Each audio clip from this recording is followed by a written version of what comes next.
I lay on the cold kitchen floor, holding my side where I felt sharp pain spreading through my body. It felt like a knife was twisting inside me. My 7-year-old daughter, Lily, stood nearby, her small face showing how scared she was. "Mommy, are you okay?"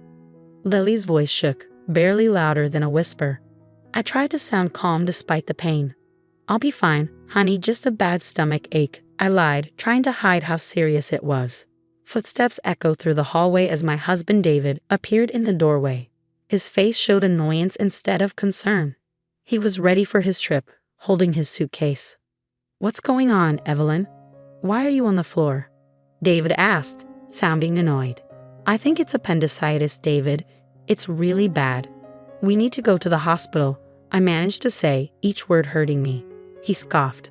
"Appendicitis? You're probably overreacting. It's likely just indigestion." "But David, I really think..." My words were cut off by a sharp pain, making you wince. David checked his watch, clearly impatient. "I can't miss this trip with Rachel. Just call a taxi or something." I couldn't believe it. "David, I can't even move. Lily's here. I need you," I begged, desperation in my voice. He shook his head, not caring. "I'm sure it's nothing. Call if it gets worse." And with that, he left, his suitcase trailing behind him. I was left alone in pain with Lily. Lily's small hands found mine, her tears matching my own.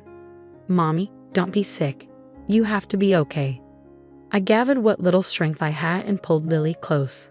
"I'm here, darling. Mommy's here." With David gone, I knew I had to act. With shaking hands, I grabbed my phone and called the only person I knew I could count on, my brother Michael. The phone rang, its sound piercing the quiet kitchen. "Hello," Michael's voice came through, a beacon of hope. "Michael, it's Evelyn. I need help. I think it's appendicitis. I can't move and Lily is scared," I managed to say, each word a struggle. There was a brief silence, then Michael's voice, calm and steady. "I'm on my way. Hold tight, Evelyn. I'll be there soon." Leaning against the cold tile floor, I closed my eyes, trying to endure the pain. Lily nestled close to me, a small comfort in the midst of turmoil. In that moment, a determination grew inside me. David's abandonment during my crisis wouldn't be forgotten. It was a deep hurt, a betrayal that marked a turning point. As I waited for Michael, one thing became clear: things would change. In the hospital bed later, surrounded by sterile walls and beeping machines, a sense of calm settled in. The surgery for my appendicitis went well, but David's emotional absence still stung. I had called my parents to care for Lily while I recovered, their voices filled with concern and unspoken questions about David's whereabouts. 3 days later, I was back home, the physical pain now a dull reminder of the recent ordeal. Lily greeted me eagerly, her face lighting up at my return. "Mommy, you're back. Are you all better now?" Her innocent question warmed my heart. "I'm getting there, sweetie," I replied, hugging her tightly, grateful for her presence. The peace of our reunion was shattered the next day by the slam of the front door. David and his sister Rachel burst in, their voices filled with frustration. "Why didn't you pick us up yesterday? We had to spend extra on a taxi and train fares." David's accusatory voice rang out as he entered the living room. I felt a surge of anger at his boldness. "Welcome back. Must have been quite a journey," I said coldly, locking eyes with him. David halted, taken aback by my icy reception. Even Rachel seemed surprised by the tension. "What's with the attitude, Evelyn?" David demanded. I couldn't hold back anymore. "While you were enjoying your trip, I was in a hospital," I said, my voice steady but simmering with anger. "And you, Rachel, always demanding David's time without considering his family." Rachel flushed and David appeared bewildered. "What are you talking about? You were fine, right?" he replied, sounding dismissive. "It's not just about being okay, David. It's about being there when your family needs you," I shot back, my frustration boiling over. Before David could respond, the living room door swung open, revealing Michael, our parents, and David's parents. 14 eyes, filled with varying degrees of anger and disappointment, fixed on David and Rachel. "Why is everyone here?" David's voice faltered, his confidence waning under their collective glare. Taking a deep breath, I channeled my pain and betrayal into words. "David, you left Lily and me alone when we needed you the most. I had to go to the hospital, and you weren't there. I've told everything to our families. David seemed to shrink under the weight of my words, his usual bravado absent. His eyes darted around, searching for support but finding none. "It's not just about this one incident, David. It's about all the times you've prioritized Rachel over your own family," my brother Michael added, his disappointment evident in his voice. Rachel, typically confident, appeared uneasy, shifting her gaze between the floor and the upset faces around her. David attempted to defend himself, offering excuses and justifications. The confrontation grew heated, tension thick in the air. But for me, it marked a turning point. I realized I couldn't continue living in the shadow of David's neglect. It was time for change, time to assert myself and protect Lily. The meeting concluded without resolution, but the message was clear. I had the support of both our families, and David's careless facade had been shattered. As they departed, David's parents glanced at me with sympathy, silently acknowledging their son's shortcomings. That night, as I lay in bed, the events of the day replayed in my mind. I felt a mix of emotions: anger, disappointment, but also a newfound strength. David had revealed his true self, and I knew it was time for me to take charge of my life. The days following the confrontation were tense with unspoken words. David tried to act as if nothing had changed, but the atmosphere between us was heavy. I spent that time reflecting, realizing the depth of my discontent and the necessity for change. The decision I reached wasn't easy, but it felt crucial, like a breath of fresh air after being stifled for so long. One evening, while David casually flipped through TV channels on the couch, I approached him with a folder in hand. My heart raced, but my determination held firm. "David, we need to talk," I said, my voice steady. He glanced up, a hint of annoyance crossing his face. "What now, Evelyn?" I took a deep breath and handed him the folder. "I want a divorce." David stared at me, disbelief and mockery flashing across his expression. "Divorce? That's absurd, Evelyn. You're blowing things out of proportion." I shook my head, feeling a surge of empowerment.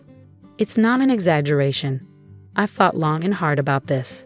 You've consistently prioritized Rachel over me and Lily. I can't continue like this." David sneered. "You think you can manage alone? Don't be naive, Evelyn." His words were meant to hurt, but I stood firm. "I'm not naive, David. I understand what this means, but I'd rather face uncertainty than continue feeling invisible in my own marriage." He laughed, a cold, bitter sound.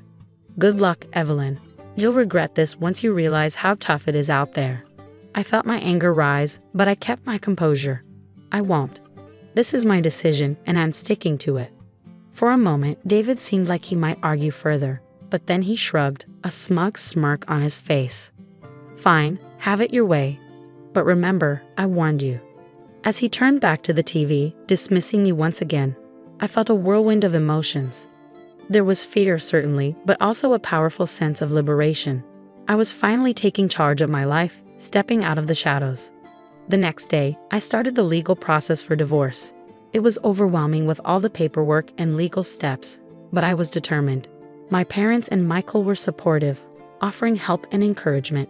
During this time, David's true nature became clearer. He was dismissive and uncooperative, trying to intimidate me into giving up. But I stood my ground, strengthened by my family's support and my growing sense of strength. As time went on, David's facade began to crack. The charming, confident man I married revealed himself to be selfish and manipulative, his true self exposed. The divorce proceedings were challenging, but I faced them bravely, each forward step a testament to my newfound determination. I was no longer the woman who lay on the kitchen floor, ignored and in pain. I was reclaiming my life, my dignity, and my happiness. The divorce process was exhausting, marked by David's constant attempts to undermine and demean me. In our meetings, he would sneer and make hurtful remarks about my parenting and my future without him. But instead of letting his words defeat me, they fueled my determination to break free from his toxic influence. "Enjoy your struggles, Evelyn," David taunted in one of our final meetings. "You'll soon see how good you had it with me." His arrogance infuriated me, but I remained composed. I'd rather face challenges every day than spend another moment with someone who has so little regard for his family, I replied firmly. David's smug demeanor briefly faltered, replaced by a flicker of anger. He quickly masked it with a scoff, but I could sense my words had struck a nerve. The day the divorce was finalized brought a strange mix of relief and nervousness. I was finally free from David, yet the road ahead seemed daunting. However, as I walked out of the courthouse, a wave of liberation washed over me. In the weeks following our divorce, David's life began to unravel. His neglectful behavior and our separation became the gossip of his workplace. Colleagues who had once admired him now looked at him with pity and disdain. His charming facade had crumbled, exposing the pettiness and selfishness beneath. News of our divorce spread throughout our community, largely due to my cousin, who was well connected in our neighborhood. David, who had always cared deeply about his image and reputation, found himself the subject of hushed conversations and judgmental stares. Rachel also faced criticism. Her role in our marital problems was now public knowledge, and friends and neighbors began to regard her with suspicion and disapproval. The bond she had with David, once unbreakable in her eyes, now seemed strained and uneasy. One evening, while picking up Lily from school, I overheard a heated argument between David and Rachel outside their house. Their voices dripped with blame and resentment. "It's your fault we're in this mess, Rachel," David yelled, his frustration palpable. "How dare you blame me? You're the one who couldn't hold your family together." Rachel shot back, her voice filled with anger. Their argument was a stark contrast to the united front they once presented. The discord sowed by their actions had finally come to fruition, and now they were facing the consequences. As I walked away with Lily, I felt a sense of vindication. David and Rachel were now grappling with the results of their selfish choices. It was a tough lesson, but one they had brought upon themselves. That night, as Lily slept peacefully in her room, I sat by the window reflecting on the past few months. The journey had been challenging, but it had brought me to a place of strength and self-respect. I had fought for my dignity and for Lily's future. Although the future was uncertain, I felt prepared to confront it with newfound confidence. In the aftermath of the divorce, life settled into a new rhythm, one that was quieter yet more fulfilling. The weight of my unhappy marriage had lifted, replaced by a newfound sense of independence. I began rebuilding my life step by step, with Lily by my side. My first priority was finding a job. The gap in my resume from years spent focusing on motherhood was a concern, but I was determined. After several interviews, I secured a position at a small accounting firm. The firm, led by a supportive woman who valued working mothers, offered a flexible and understanding environment. It was an ideal fit for me. Lily embraced the changes with the resilience that only children possess. She started kindergarten, making new friends and eagerly diving into learning. Her laughter and lively conversations filled our home with happiness, a stark contrast to the tense atmosphere of the past. Yet despite these positive changes, reminders of my past with David lingered.